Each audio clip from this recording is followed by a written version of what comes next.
Yo guys, how's it going? Kermota here. Welcome to another tutorial for Cymatics. Today I want to show you how you can make your 808s very, way more louder.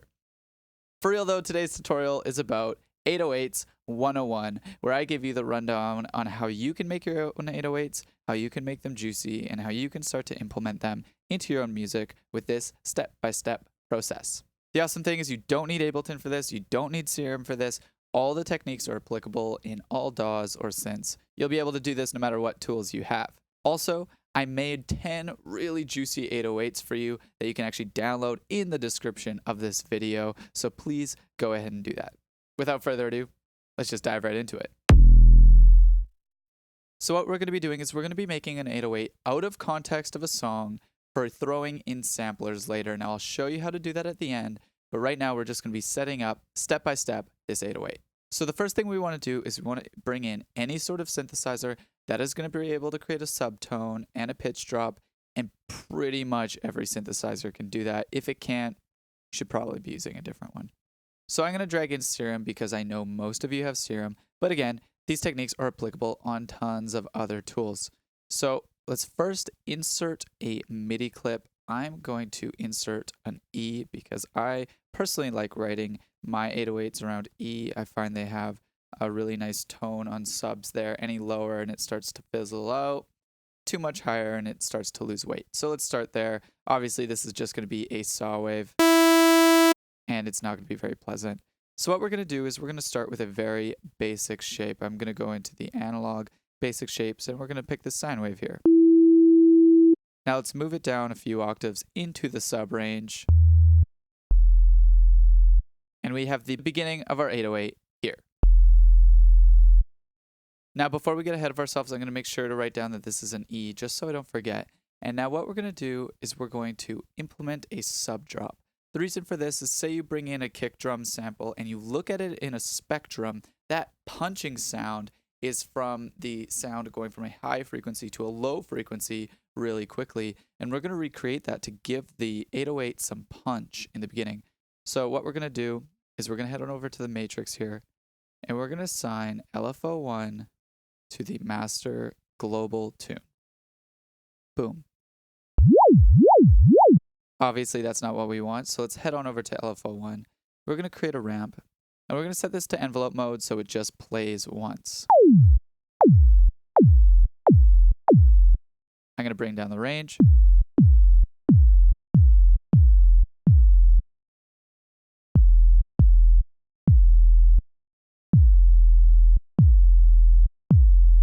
Perfect, there we go. That's the punch I'm going to go for. I personally like that. And then as a final step, we're going to shape this thing with an envelope so it's not just a solid brick wall.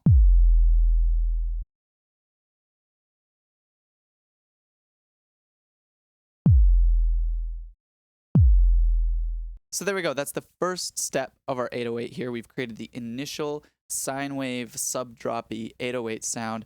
This is going to be the basis of all 808s, and no matter how we manipulate it further, you're going to want to start with a concept similar to this one. Now, step 2 is adding harmonics. There's a ton of different ways you can do this, and the reason for this is you want it to stand out on multiple sound systems because this is in such a low frequency range. I would even imagine a lot of you in headphones can't even hear this. So by adding harmonics, you'll be able to hear this on tons of other systems. It'll also give it some character and make it a little more unique. So if we were to, make it a little our own, you can take a bunch of these ideas and give it some top-end content. And I'm going to show you a few of those right now. So the first one is just not using a sine wave. Let's say, for example, we find a triangle wave. This one already has a little more high-end content to it.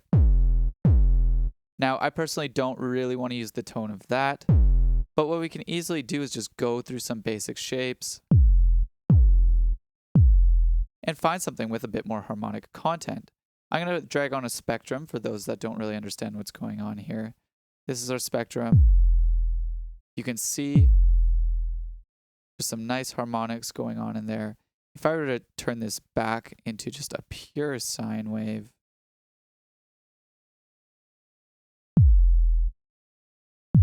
there's almost no harmonic content, But then if we go to something, say a triangle wave, you can see all those harmonics come up in the higher frequencies.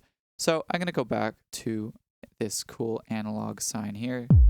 And I'm going to add some harmonics with that. Perfect. So that's one way of doing it. Another very common way of doing it is distortion. If we head on over to the distortion unit here, adding distortion is going to add more harmonics into the sound. You can hear with an insane amount of drive, it adds way too much and is not pleasant, but at lesser values, this is just going to help our sound come through. I'm going to stick with the tube one here, and you should do your research on what sorts of distortions you like or might be appropriate, but just remember distortion can add some nice harmonics to your low end. So I got two more techniques for you here that you could start to apply. This next one's a little unconventional, but it's one I personally love. What we're going to do is we're going to duplicate this original signal so we have it below, and we're going to put this one an octave up. I'm going to select our note, shift up. We now have this one an octave up. Now, if we were to just play it, it's not going to sound very pleasant, but what we're going to do is we're going to EQ the sub-range out of this one, so it's just the harmonics. And then we're going to do something kind of neat with it. I'm going to throw chorus on, so I actually give this some stereo information and just a really cool quality.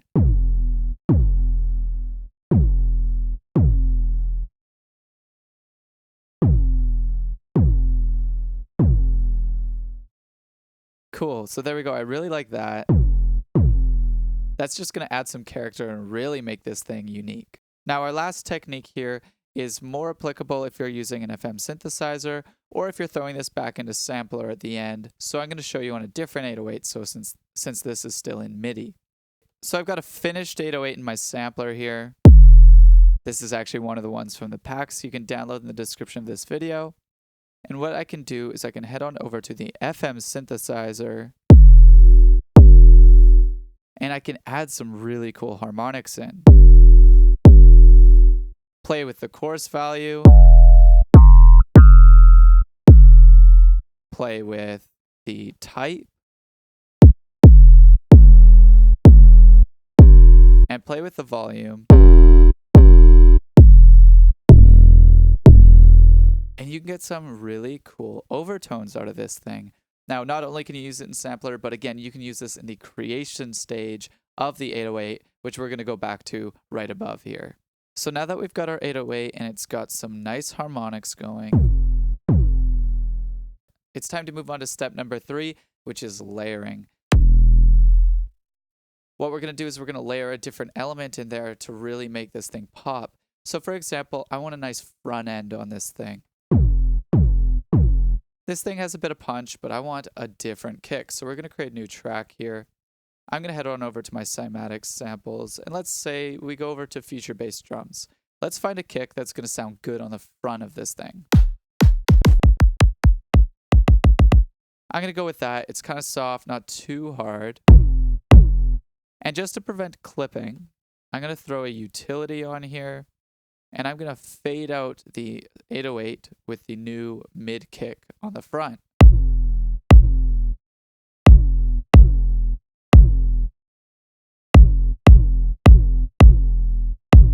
Not bad, sounding pretty good. You will notice at this point with layering, we may start clipping.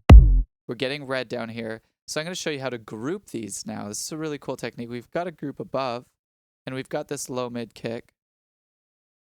And what we're going to do is we're going to send them to one channel. So we're going to monitor in on this.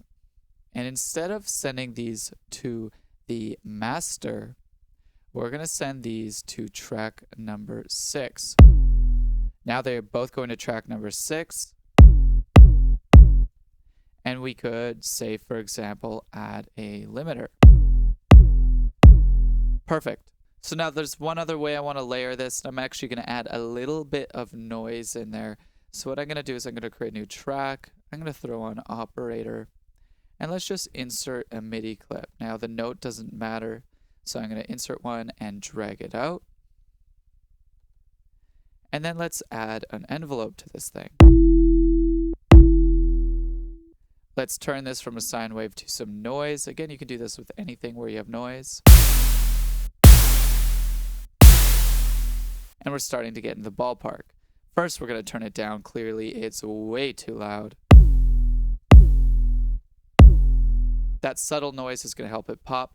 And then I'm going to do a couple other things. I'm going to spread it. I'm going to make this noise really wide. And then I'm going to add one more touch to it. I'm going to use auto pan to make it flutter. So I'm setting the phase to 0 so both ears are moving together instead of around your head. And I'm setting a custom rate. And I'm going to make this thing flutter. The reason for this is it's a very similar quality if you were to send an 808 and some noise to a bus and distort the bus, and the low end distorts the whole thing and makes the top end flutter. It's a very similar idea, except I just made it out of thin air. I'm going to send this to track 7 as well. And now we have our 808 here. The last step would simply be doing some post-processing and recording it out. So for example, I'm going to add the glue compressor on here, and I'm going to squish this thing a little. I'm going to soft clip it. And I'm going to add some makeup going into the soft clipping.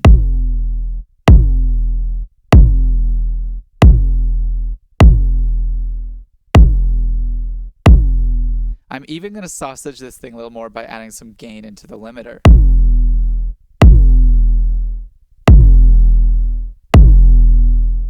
Now this thing is a beast. So what we're going to do is we're going to resample here. I'm going to turn off my voice for a second so I can do that without any noise.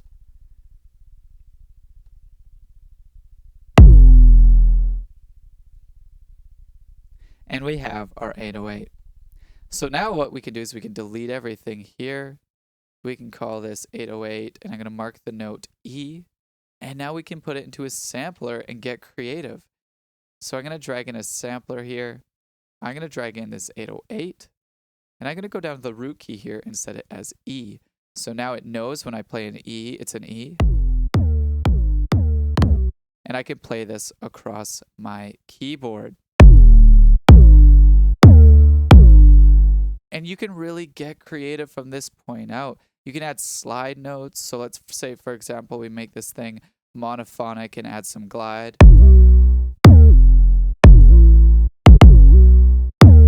This thing can start to bend. Again, we can re-FM this thing.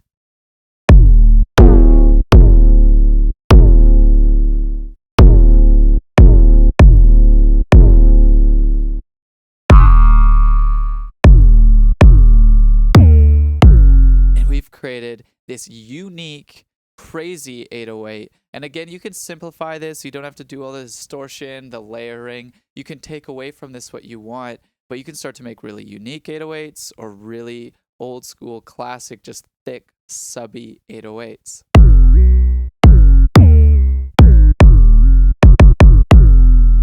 So there we go, guys. That's making 808s 101. This is everything you need to know to start making some juicy, fat 808s. Thanks again, guys. My name's Cymatics. Make sure to grab the free 808s that I made for you guys in the description of this video. And if you have any tutorial requests, please let me know in the comments. And I'll be back soon with another tutorial. Peace.